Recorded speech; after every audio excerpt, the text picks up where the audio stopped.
ભાવનગર શહેરના કાળિયાબીડ પાણીની ટાંકી પાસે રસ્તેથી પસાર થઈ રહેલ કાર ચાલકને રોકી ફારૂક ખોખર તેમજ રફીક ખોખર અને અન્ય 10 શખ્સોએ મળીને ધોકા પાઇપ વડે હુમલો કરી કાર ચાલકને કારમાં તોડફોડ કરી અને જાનથી મારી નાખવાની ધમકી આપી 2 દિવસ પૂર્વે થયેલ સામાન્ય બોલાચાલીને લઈને કાળિયાબીડની પાણીની ટાંકી પાસે કાર ચાલકને આંતરીને કરાયો હુમલો।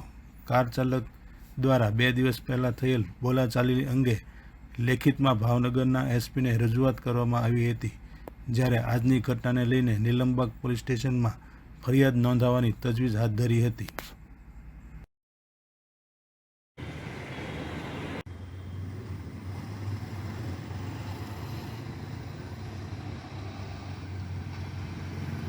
શું નામ તમારું? અલ્પતભાઈ ભરણદાદેલી। શું નામ? તમે શું બનાવ બન્યો હતો? એ લોકો પાણી ટાંકી પાસે મારી વાટ જોઈને ઊભા હતા, ધોકા, તલવાર, છરીઓ ને બંદૂક લઈને ને મારી ગાડી ઉપર ને મારી ઉપર હુમલો કર્યો। કેટલા જણા હતા?